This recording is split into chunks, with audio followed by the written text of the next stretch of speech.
going. Thanks a lot. Awesome. All right. Next up on the video screen is a little bit about the life of Nate Hill. Valley football historians often describe Nate Hill as the finest triple option quarterback in Central Valley history. Nate was the starting quarterback for Clovis High during 1979 and 1980 seasons. During that time, the Cougars were 22-2 with 2 NYL championships and 1 Valley championship. They played as a pure wishbone triple option team, unlike any other Valley team. Quarterback Hill was an outstanding runner, a gifted passer, and his remarkable athleticism enabled him to be a very gifted handler of the ball. Nate is the first to say that he had an excellent supporting cast of teammates, but his mastery of this sophisticated offense made the Cougars nearly impossible to stop for 2 consecutive seasons. Coach Simon's notes, Nate's decisions were always the right ones. His teammates knew that and had great respect for Nate as a player and a leader. Nate was a 2-time All-Valley and All-Conference football player. His primary receiver was his brother, Keith Hill. Together, they were an unstoppable duo. The Cougar Wishbone teams during Nate and Keith's joint years were very prolific passing teams that paired well with the explosive triple option running game. Aside from his outstanding career in football at Clovis High, Nate was also a standout three-sport athlete. He was the leading scorer on the Cougar basketball team and led the baseball team in batting average and stolen bases. At Fresno State, he was the leadoff hitter on the 1985 Conference Championship Bulldogs baseball team. He led the team in stolen bases and was named MVP at the Best of the West Classic Tournament. From there, Nate went on to play professional baseball in the San Diego Padres organization. Athletic accomplishments for Nate Hill: 1979 Valley Championship, 1979-1980 back-to-back North Assembly League championships, 2-time All-Valley and All-Conference, 1985 Conference Championship Fresno State Bulldog baseball team, MVP at the Best of the West Classic Tournament for Fresno State baseball, and professional baseball with the San Diego Padres organization. Mr. Nate Hill. Nate Hill, folks. Hey, man. The years have been good to you, Mr. Hill. Tell you, I still got my hair though. I was lucky enough to have this guy hand me the ball a couple of times. We played together. So it's an honor to be up here with you. It's an honor to be up here. Yeah, thank you very much. I'll tell you what, my sophomore year, I had to start a football game. Every play, this guy told me, "You're doing great. You're doing great. Don't be nervous. You're doing good." We won both games he started, by the way. In fact, Memorial, we blew him out 30-0. I guess it was a good decision to put him in the game. Yeah. And if it wasn't for the wishbone, I'd have no reason.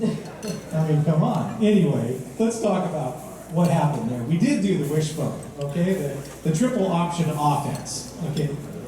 That was special. You can tell them a little bit about it if you want, because if you want to compare and contrast, would you have preferred to do a shotgun spread type situation? No, I'm a wishbone quarterback. You got to carry the ball a lot. Well, I carry the ball, but also pitch the ball. We also, our offense was, we shared it well.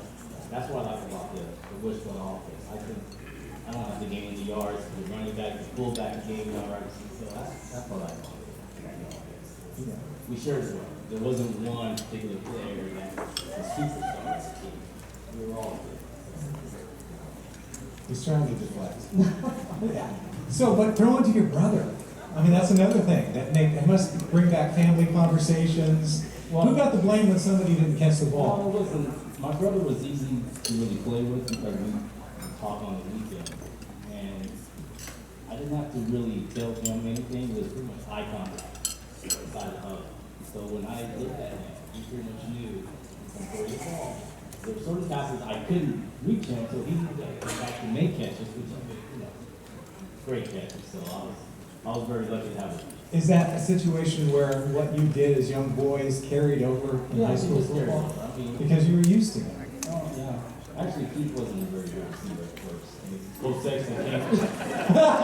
Coach Sexton came on the field a lot. When my brother was a receiver, you have to do this. You have to do this. I mean, he didn't start off, being a great receiver, but as soon as he caught on, he was strong. That's awesome. Tell us about some of the other players that you had fond memories of. That team, both those teams were loaded. I mean, we had 8 all-league players, I think, 8 or 9, that made all-league. We got 6 or 7 that made all-valley. So, I mean, like I said, it's special because it was a team. It wasn't just one player being great on that team. And of course, our coaching staff. I never wanted Coach Bowman to get upset. So my thing was, if I didn't get Coach Bowman to yell at me, I was good. I have to agree with him on something. The talent pool that was behind my class, we were nervous about it. I was like, man, I'm thankful I'm not like a year or 2 younger, because I'd be sitting on the bench. I wouldn't be a starter. There was an amazing talent pool, and you were at the top of that, so we wanted to congratulate you here. We're proud of you. You're an amazing Cougar. Anything else you want to share with us? I'm honored, I'm humbled, and I was shocked when they told me I was getting this award. Like I said, our whole team was good. Yeah. I mean, it wasn't just me, it was the whole team. Absolutely. So, good to see you. Awesome, buddy.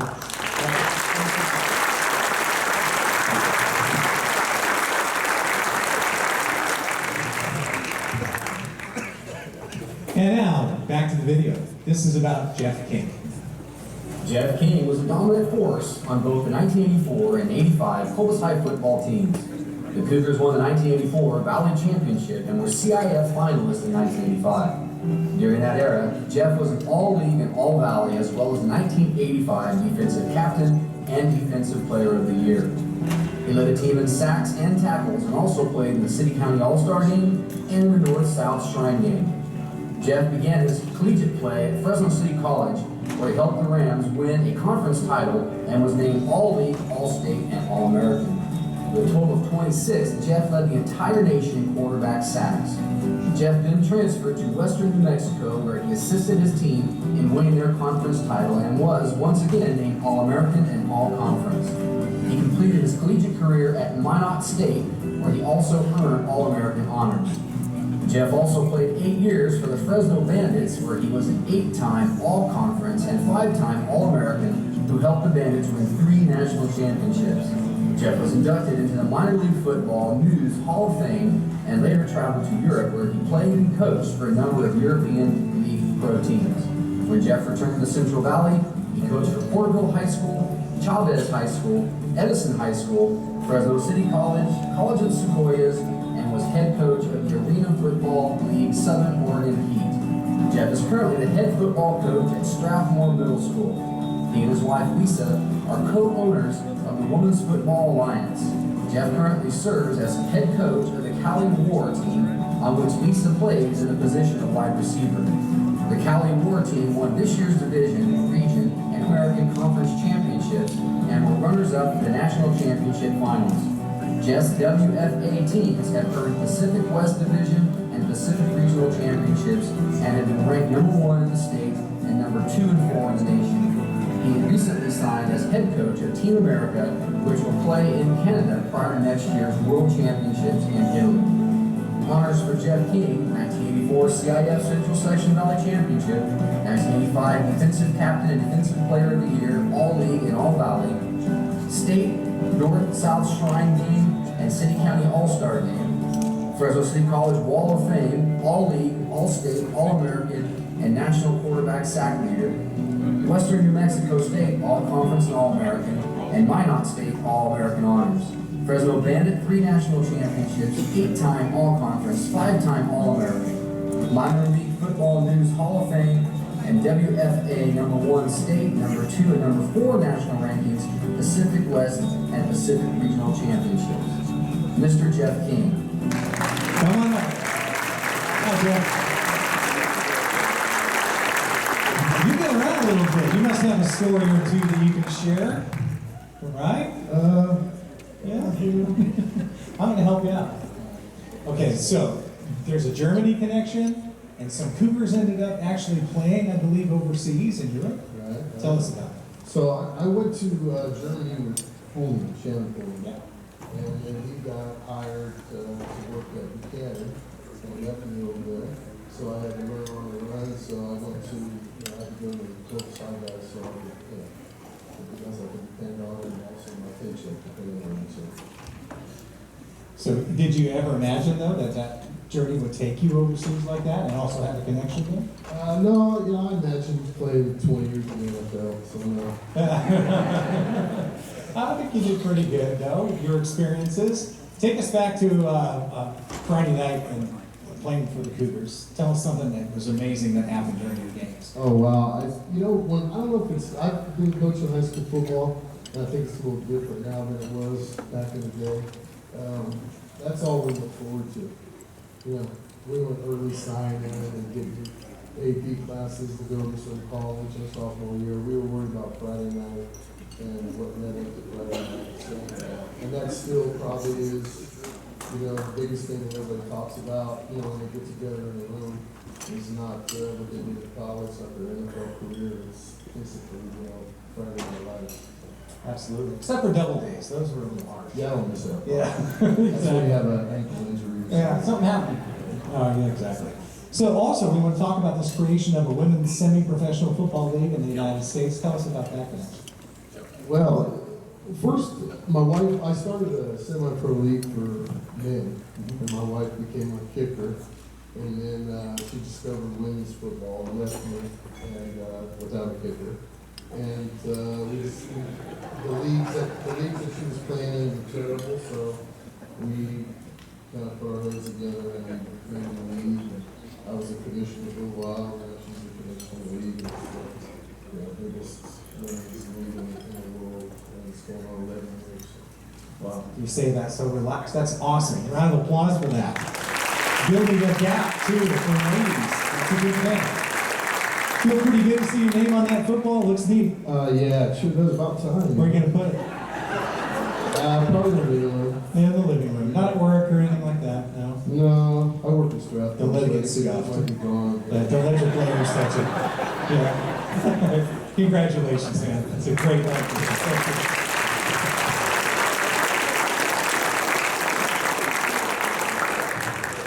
Now we learn a little bit more about Jeff Thiessen.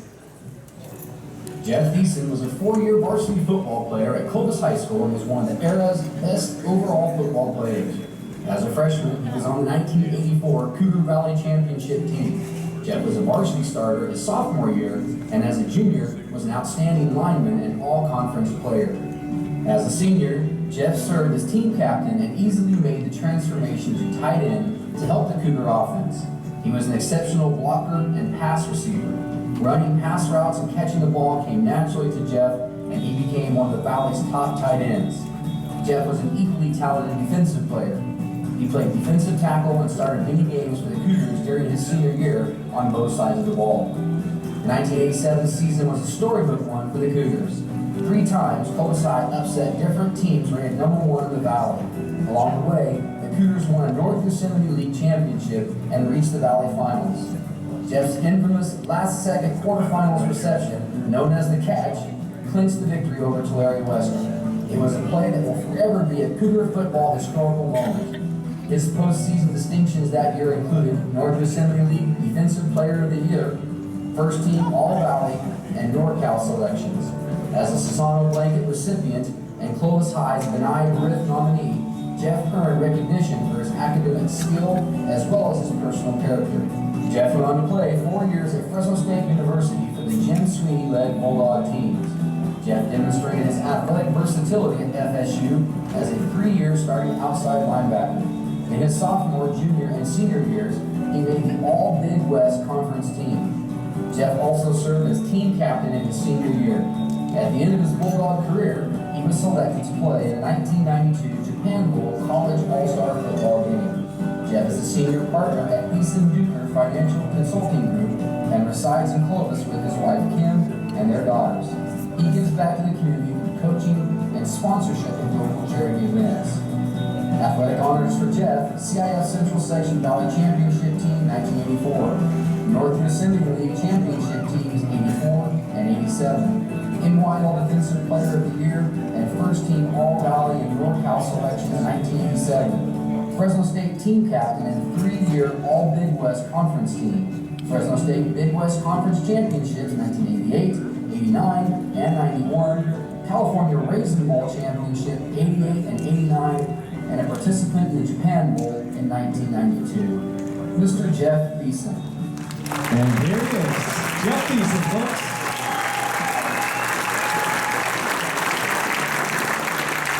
The Tulare Western game, that got my attention up there. So, how you doing, brother? I want to know about that. Talk about the last play. Well, first of all, for those of you who were at that game, we were lucky to be even having the opportunity for that last play. Right. We did not play good. We were down 25-7, threw 3 interceptions. There was a minute something to go in the third quarter, and when you're down by 3 touchdowns and it's cold, it's foggy and rainy and muddy, and Brian Rowe, the other quarterback's playing pretty well. It wasn't looking good. But as Jerry Noty said, the fans are amazing. They stuck with us the whole time. And James Gambrell took a reverse down the sidelines for 54 yards, got us right back in the game. And then we had a couple stops, and then we got the ball, went down, scored. Only down by 1 touchdown. And then, you think it's 4th down and 7. There's a minute and 13 seconds. We have the ball. We're at the 40-yard line. And the announcers are going, hey, this is it. If they don't get a first down, we're done. And we get sacked. So, well, that's it. Clovis High is done. I know all the coaches in here are going, oh, this is not good. But, Brian Rowe, he got hurt. And he broke his leg in the game. He ended up at Fresno State and told me, I broke my leg in that game. And so they had to put a backup quarterback in. So they get the ball, there's less than a minute to go, backup quarterback comes in. He decides, instead of downing the ball, he's going to run around the sideline and he can start running down the field, like try to run for 25 yards. And Lance Lopez hits him and fumbles, and we get the ball back. So now we have the ball back with 43 seconds left, and somehow we drive down the field. 2 seconds left on the clock, 22-yard line. Coach Sexton comes out, he's like, hey, make sure you guys run your routes to the end zone. Carrier, look for Thiessen, whatever, maybe it'll happen. And sure enough, made a great play, made a great catch, and that was, that was one of the, it's the best football moment in my life. Awesome. You know what? You were destined for that moment. Do you realize that? It was meant to be. It was hard to believe when you were sitting there thinking, there's no way out of this. And sometimes lightning strikes when there's not a cloud in the sky. It's a lesson, right? Don't ever give up. Well, you never give up, and as Cougars in that game, we never thought we were out of it, and things happen for a reason, but not a lot of people get to be a part of a last-minute winning play like that, especially being the one that was either throwing it or receiving it. And so, before I came here, I texted Joe Carrier and I said, "Hey man, I wish he could be here tonight. He's in Hawaii, but I wish he could be here because it's a special moment for him and I." Well, this is about Cougars, but we'd be remiss if we didn't talk about the Bulldogs. So tell us about playing for the legendary Sweeney. Oh, playing for Coach Sweeney. Well, as you guys all know, Coach Sweeney and Tim Simons are very much alike. I know Tim's going, where is he going with this one? Searching. They're very much alike in the fact that they surrounded themselves with incredible coaches. And I will tell you that I can't be more thankful for the coaches at Clovis High School for, I don't want to get choked up here, but for helping me become who I am today. So I want to thank all you guys for that. But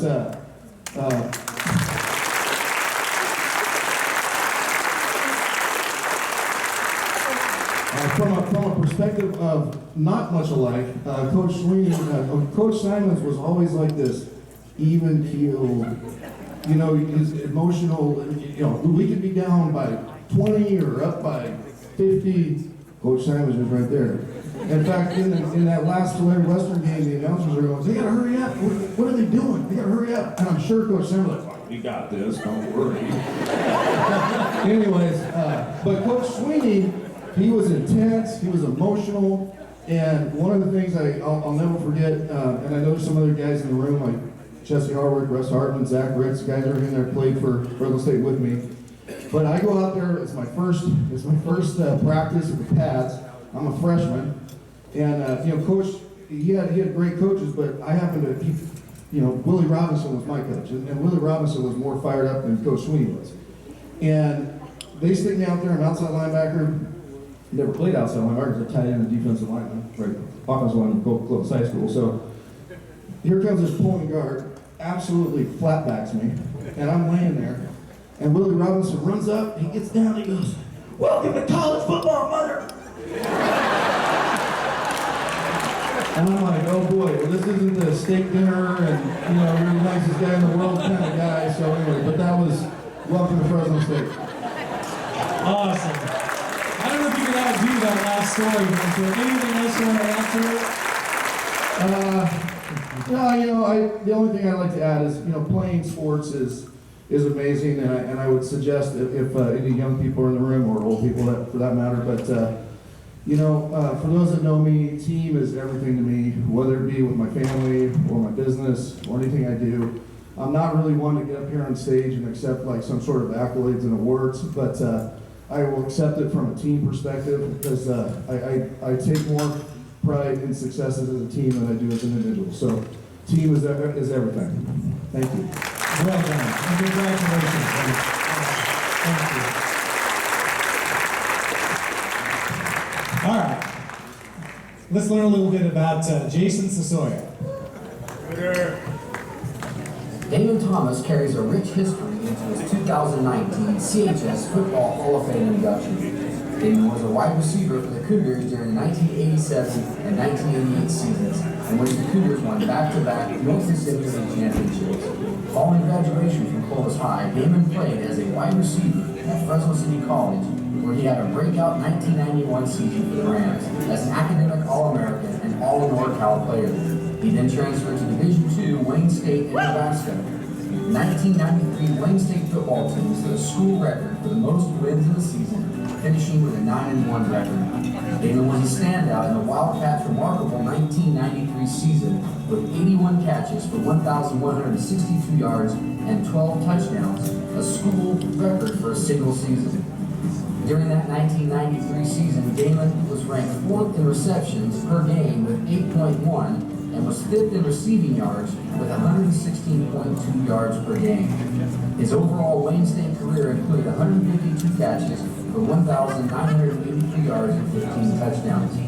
Damon signed as a free agent with the Buffalo Bills in 1994, when he played in 17 games over 2 seasons with the Bills. The 1995 Bills won the AFC East and made the playoffs for the 7th time in 8 seasons. The Bills defeated the Miami Dolphins in the wildcard game in Don Shula's final game as an NFL head coach. Damon played professionally in Europe for 2 seasons with the French Fanon Black Panthers and assisted them in reaching the D2 championship semifinals in his final season. Damon currently resides with his family in Sacramento. Honors for Damon Thomas, 1987-88 CHS back-to-back North Mississippi League football championships. Fresno City College academic All-American and NorCal player. Fresno City College Wall of Fame. 1993 Wayne State football team induction into Wayne State 2002 Athletic Hall of Fame. 4th in receptions per game at 8.1 at Wayne State. 5th in receiving yards per game at 116.2. Also played with the NFL Buffalo Bills in 1994 and 95. Mr. Damon Thomas. Jason's going to have to wait, because I'm up here in Damon. Damon, thanks for coming out here, buddy. Appreciate it. Back to 1988, that Clovis team, okay? 10-0 regular season. All right, so what are some of your memories about teammates and that year?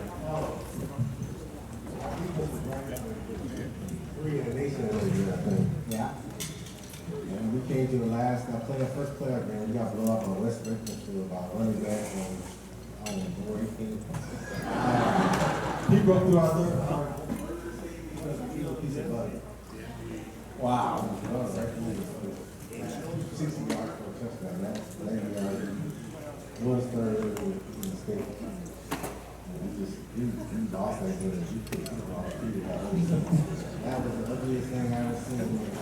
Well, okay, let's talk about your teammates. Who was it that missed their tackle on that play? They was to us. Against Madre, Rodriguez, and he just broke through our defense. First play of the game. They came back, did it again. 60 yards, 7 touchdowns. It was lucky. We fought back as hard as we could. I was always on the job. That was our job. We just good to fight back. I scored a touchdown that gets back into the game. Tell us about touchdown. Take us back to there. Rewind. Well, I think it was a post pattern. Hopefully we got a touchdown. But we just never got back into it. We lost by 1 point. Oh, That was a heartbreaker. That my teammates, we played like a team all the time. National Football Day. That's a big accomplishment. That is the prize. Keep your eyes on the prize, that is the ultimate prize. Buffalo Bills, just tell us about what that experience is like. I never had a dream of playing in the NFL. Ever. Since I was playing football, I never had a dream of playing in the NFL. So I went out there and played. I was just playing football for fun. So my thing was playing football for fun. It was always fun, but never even dreamed of playing in the NFL. Very first time that you were in an NFL game and you lifted I was scared. that helmet I was scared. and the chin strap went like that. I was surrounded by some of the greats, Andre Reed, Buck, wow, Jim Kelly, Thurman Thomas, Coach Clovis. Coach Kelly, I was talking about some of the great players that played in the game.